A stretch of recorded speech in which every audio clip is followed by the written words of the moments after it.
All right, everybody, welcome back to, I guess it would be a continuation of more of day two. Yeah, of our Halloween broadcast, where we're discussing our favorite creatures and Halloween-based characters. I guess our favorite versions would be the best way to put it.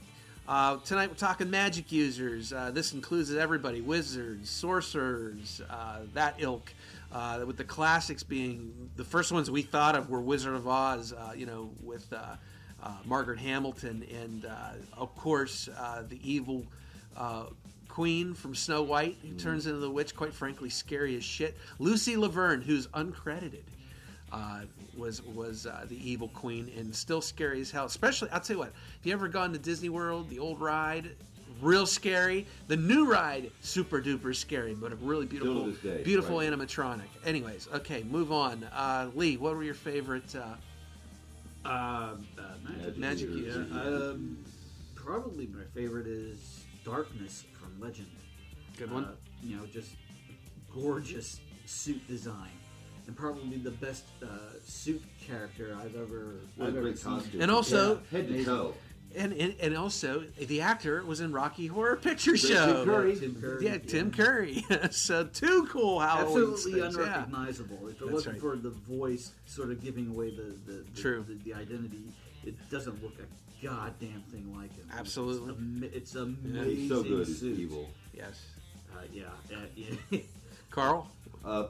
The Wizards from Witches. Pick one. The whole movie, top to bottom, it's all magical. Ralph Bakshi animation, excellent. I love all. Stuff. I'm a huge Bakshi fan, and that was one of his better movies. Mark Hamill did a voice cameo. That was probably one of the earliest voiceovers I remember him doing in animation. And just a great deal of fun. And again, wasn't he like King of the Fairies? Yeah, he was. He was literally King of the Fairies. Loved to drink, loved to smoke, but not for kids. Great animation. Another one of mine would have to be more animation. The Horn King from the Black Cauldron.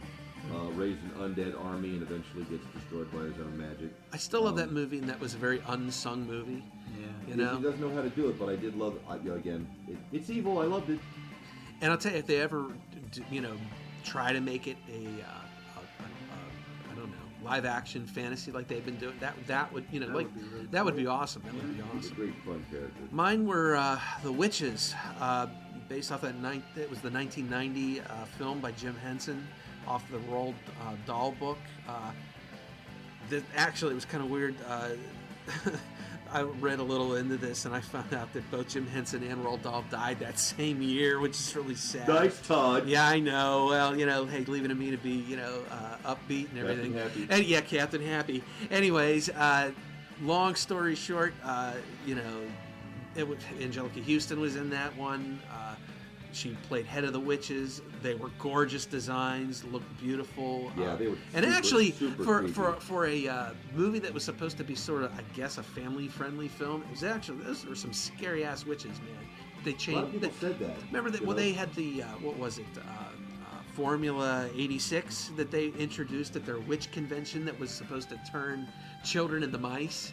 And the transformation sequences from the kids into mice, that was truly terrifying stuff. I mean, really, really fun. Oh, yeah. My other one was Drag Me to Hell in 2009, Sam Raimi. That one was awesome, about the loan officer that doesn't give the old gypsy lady the loan that she needs to save her home, and she ends up dying. But before she does, she puts a curse on her. She puts the whammy on it, the hoodoo. I love that one. It was, and he had a scary movie. Sam Raimi had done horror in a while. I mean, he was doing all these big, giant movies like Spider-Man and stuff, and then he came back to doing another horror movie, and he proved he still has it. He's awesome. It was as good as any other horror movie he's ever done. Probably the neatest shot in the. Oh yeah. Yeah. Oh, absolutely. You know what? That was the one thing. It was true. The reason it was truly a horror movie is it left you feeling a little uneasy at the end. Yeah.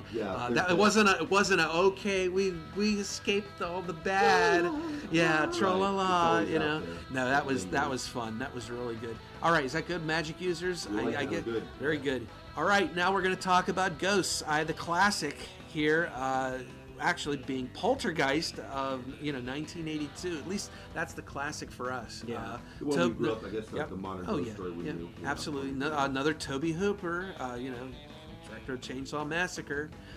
Spielberg also, he was the writer, and there's a lot of, I guess, baggage with this movie as well. The curse of Poltergeist, Dominic Dunn played the older daughter, died in '82. She was strangled on a movie set. Yeah. And then, the little girl, Heather O'Rourke, she died of Crohn's disease. Yeah. In '88, and she was just a little. Exactly. Yeah, she died. On a happier note, it did have Zelda Rubinstein as Tangina. Remember her? She was seriously the absolute best freaking character ever. You don't know she's a teeny tiny little woman, itty bitty. She was the star of that. Absolutely the star of that movie. That movie scared the shit out of me, especially the swimming pool scene where she falls into and all the bodies start rising from the dude. That gave me nightmares, man. Yeah, that was the one that always everybody bugged by. So neat visual trick with Joe Beth Williams running down the hallway and it just blows and blows. Oh yeah. Right. Yeah. That was truly it was like an action adventure horror movie. Right. It was really full-on ghost story. Yes, absolutely. Lee? Yeah, Poltergeist is an easy one. It's the one we grew up with. Personally, my taste tends to go towards the ghosts from the Frighteners and Ghostbusters, which I guess the antecedent would be every Hanna-Barbera ghost.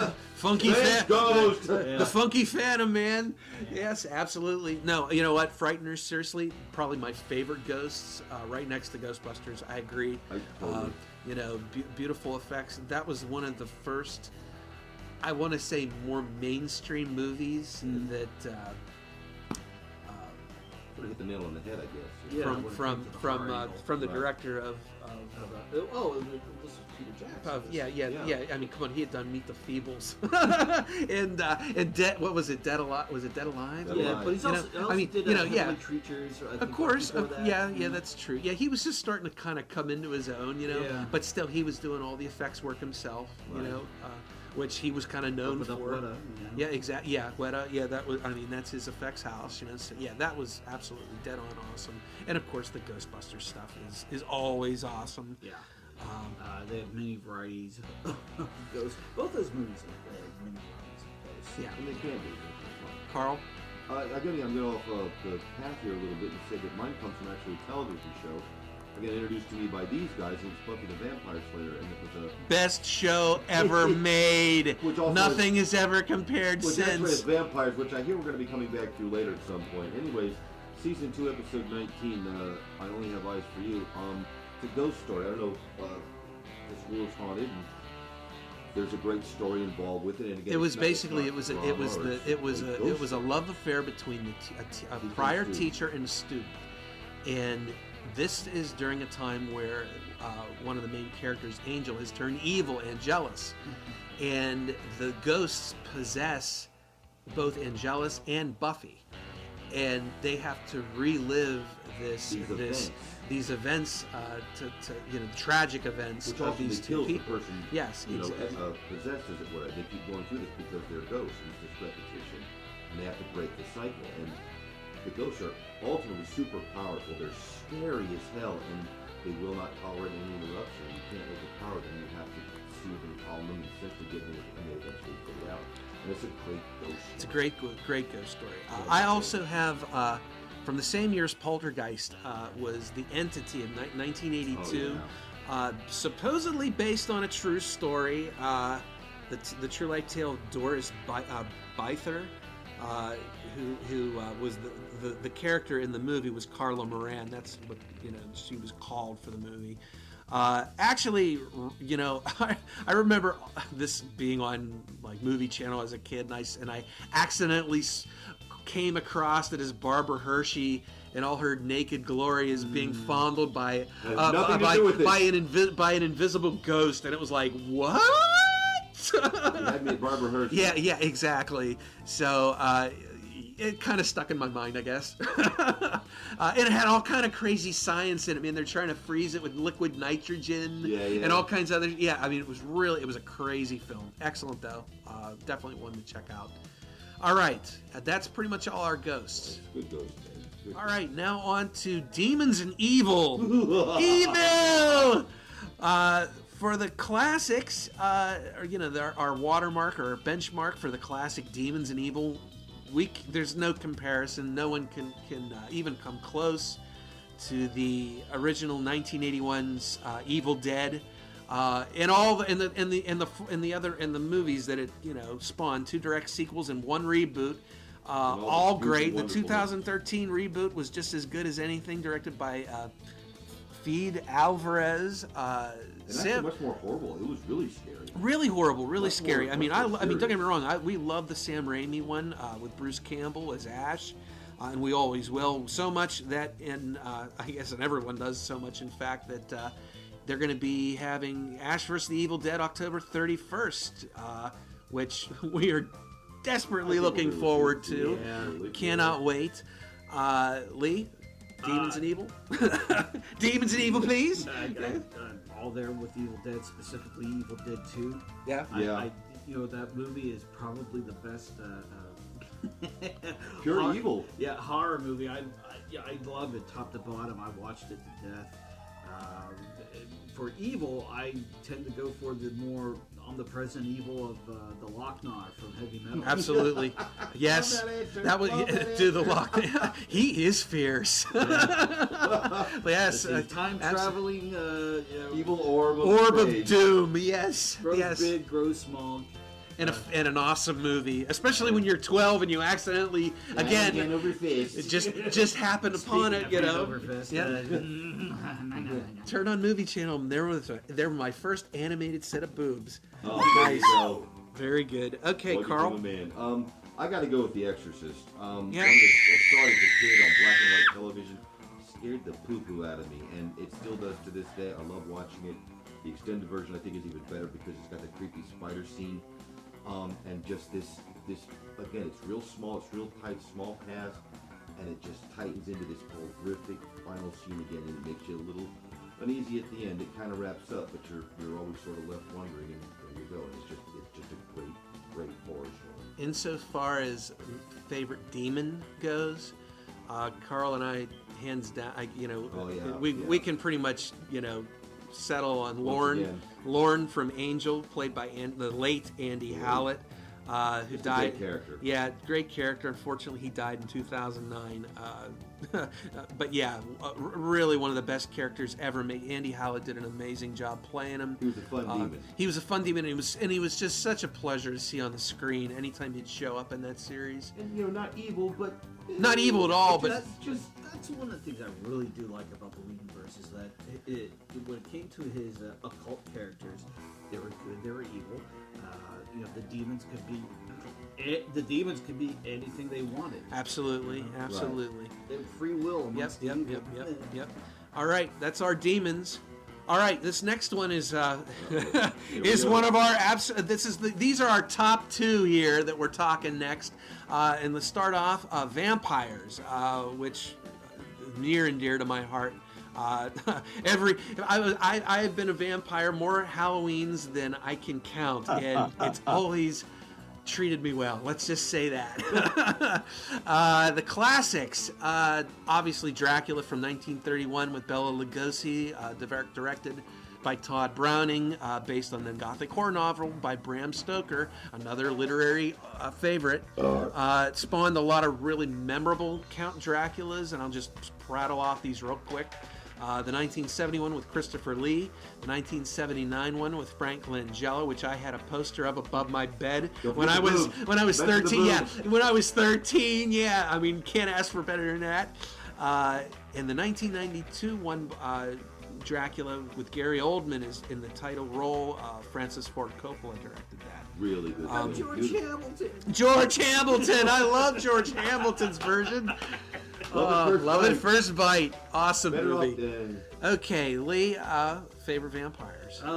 There's 3 versions I like, but my first is Angel. I really dig Angel. You know what? I think that you and I can honestly hint, like I said, Buffy the Vampire Slayer, the Joss Whedon versions of vampires, nothing can compare to them. They are the new watermark. Yeah, but specifically as a character, Angel is the most well-rounded. It's funny because you go with Angel, I go with Spike all the time. Yeah. I thought Angel was a lout in real life, and then he was a bit of a bitchy bore until when he was a vampire. Spike was just a nice, very sensitive dude who ended up turning into an utter fucking badass when he was a vampire. James Marsters played him amazingly. Don't get me wrong, I love David Boreanaz too, yes, but freaking Spike, man, he was the shit. Spike, I love the Angel character because, he could flip. Given the right circumstances. True, and you got to see what a fucking bastard he was. Absolutely. Horrible, non-human being. Absolutely. And absolutely. The funniest thing about the Marsters was when the one time he tried, I'm going to try to be like Angel, and he just killed him. I love everything about, like I said, the Whedon vampires are perfect.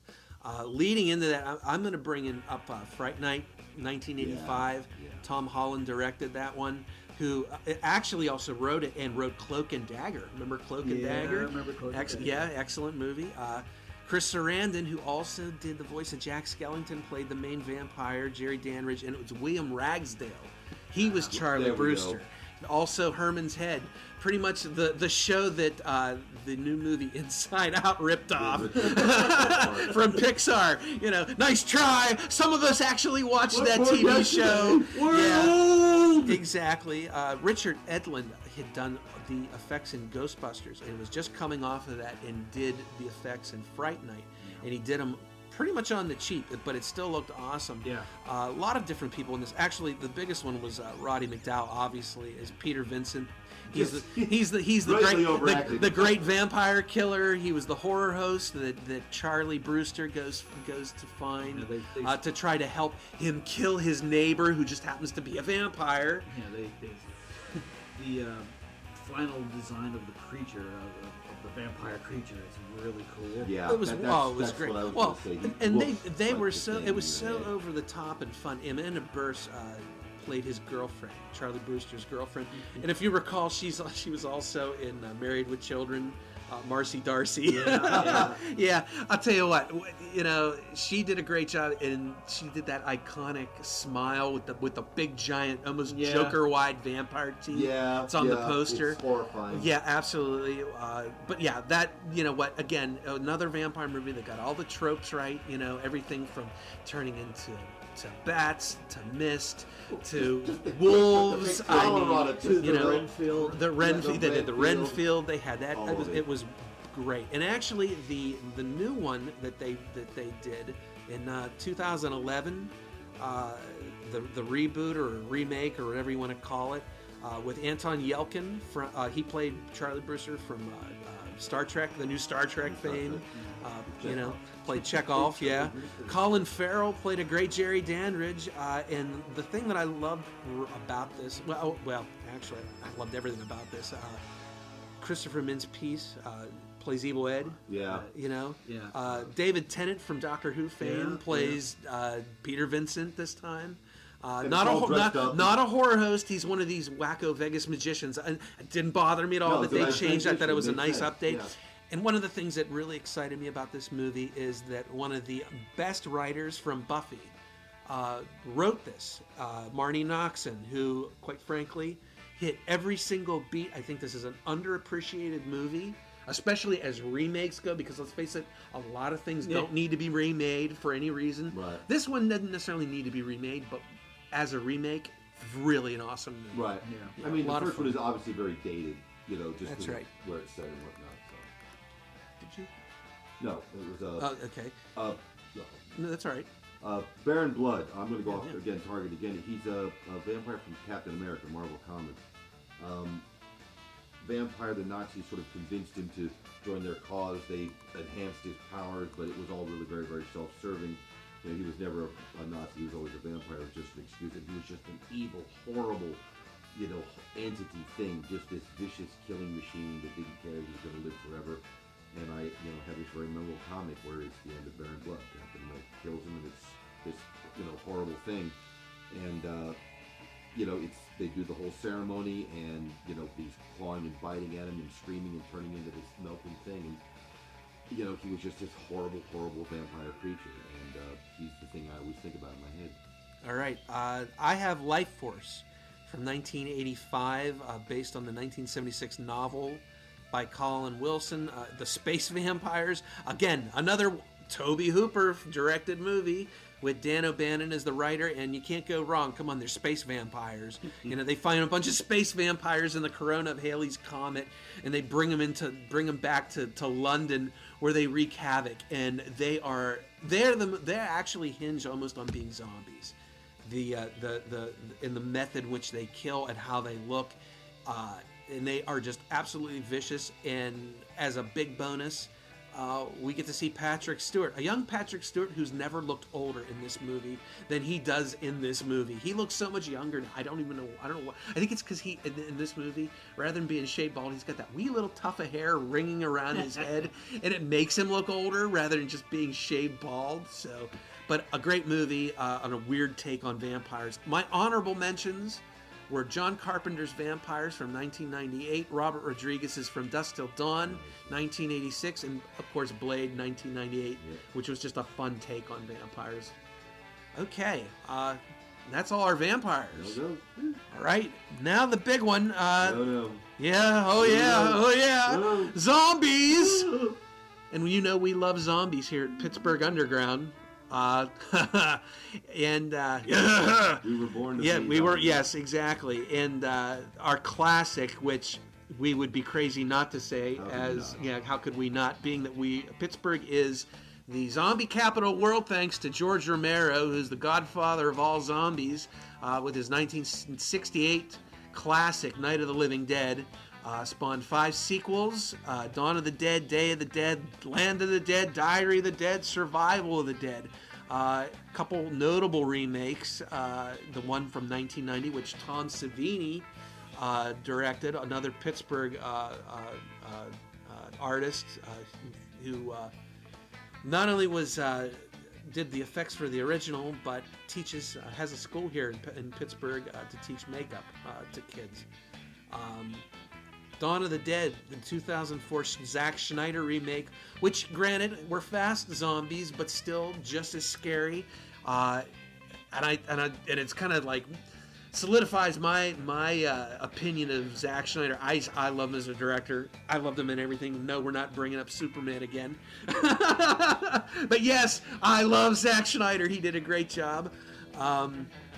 Anyways, there was a remake of Day of the Dead in 2008 with Carl Bott, and we all admit sucked. Yeah. And from what I understand, they are doing another remake of Day of the Dead, I guess, to sort of make up for it. To make up for it, yes, exactly. So I don't know.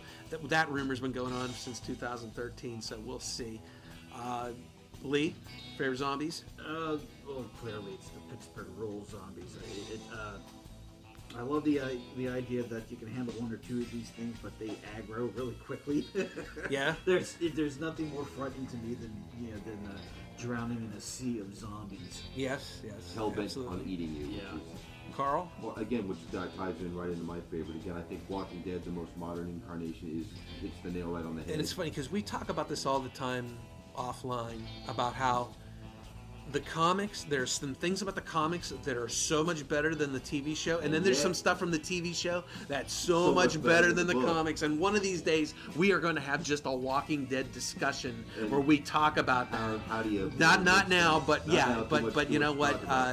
Still, Walking Dead, Robert Kirkman. And then the whole zombie cast. Charlie Adler, great artist, great writer. Well, again, borrowing from Romero, his whole take was, what happens when you. And don't forget Nicotero, another Pittsburgh native, doing the effects. So yeah, I'm down with that. Actually, one of the ones that I threw in there was Return of the Living Dead from 1985, which again directed by Dan O'Bannon.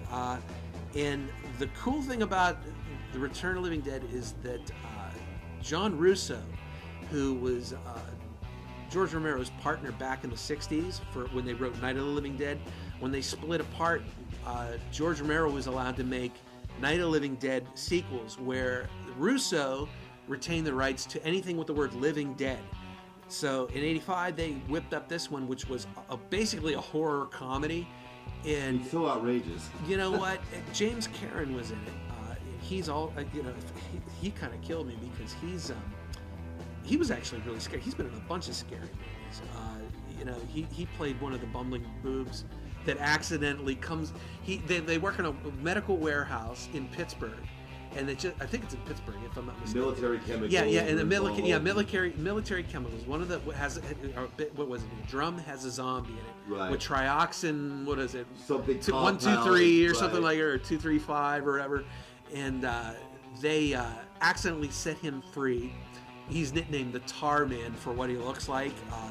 Great costume. Alan totally Alan Troutman is a Muppeteer that did Dinosaurs and Muppets Tonight, and he's actually a cast member on Puppet Up. If anyone's ever watched that, and this was based on a William Stout design, and you knew William Stout, correct, Carl? Yeah, man.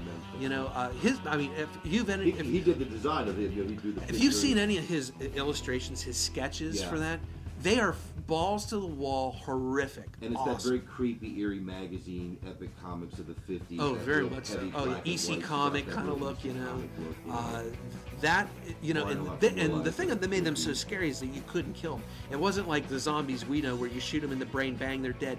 These kept coming for you. And even if you burnt them alive, they would dissipate into the air, infect the rain, and then just rain down on graveyards and make more. Yeah. This was also one of those. This was the end of the world. This was totally end of the world because at the very end, it's the end of the world. All you hear is a nuclear bomb being dropped. It's another one of those ones where you're not necessarily gonna feel good. It's like kind of it leaves you a little unnerved, you know. It's a pain to fly in the sky. Exactly. Oh yeah. Still one of my favorites. Did spawn a couple crappy sequels that aren't really worth talking about. Yeah, there's a lot. The second one was actually better than all the others. The other ones were kind of like but still one of the best ones out there. A lot of fun.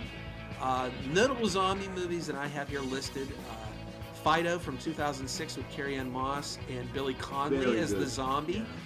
It's like in a 1950s post. He's the blue zombie. He's the blue zombie, almost like from Dawn of the Dead. Yeah, so funny. Very reminiscent of that, where they domesticated zombies in this 50s-like kind of a world. Yeah. Bill Connolly doesn't say a word, not one word. Lots of moans and groans, but really good. Dead Girl with Jenny Spain as the Dead Girl. That's in 2008. Super duper creepy and not going to leave you with a good feeling. No.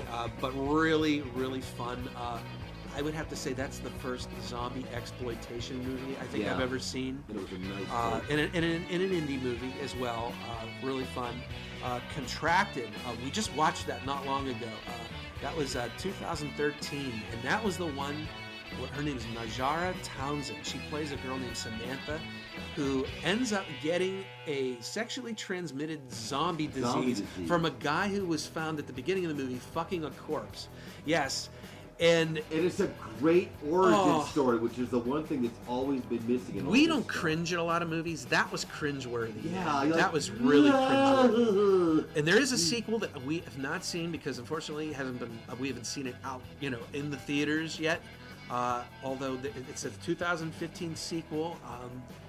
Who knows? Maybe it'll be on Netflix. It's called Contracted Phase 2. Actually, one of the characters that's in the first movie returns to try to find the cure, I guess. Right. Also, I have The Returned, 2013.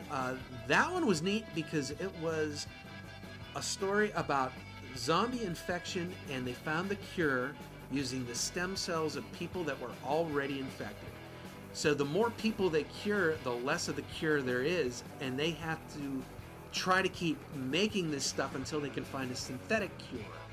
Really mature take on zombies, and definitely worth watching. That one's on Netflix this month. Lee?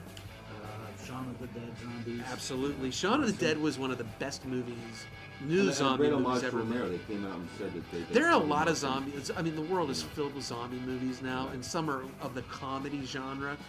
but don't really hit it on the head. They think they're a lot more clever than they are. But Simon Pegg and those guys, they're pros. They started with the right material. Absolutely.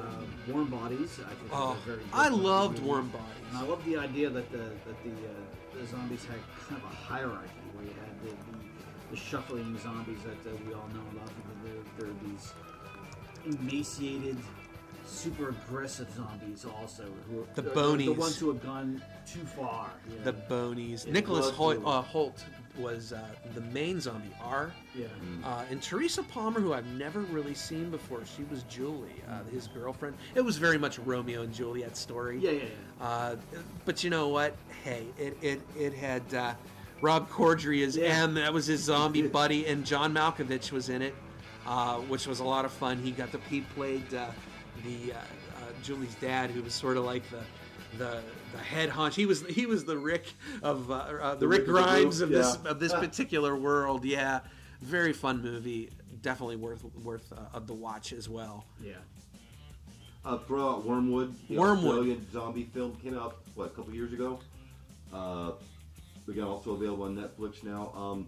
Australian take, kind of set into the future, progressing it a little bit, but it's funny to see their take on the whole thing because they throw in their own idea of it. It's set in an Australian landscape. There's a lot of Mad Max in it, which is funny. And then the guy that plays the native guy with his boomerang and he keeps laughing.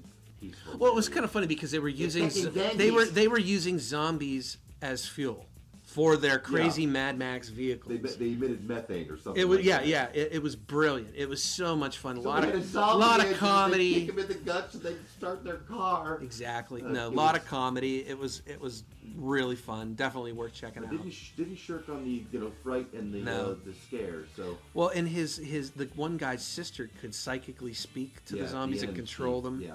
So they left it open for a sequel as well, I think. So but it was fun. It was a lot of fun. Really worth a check.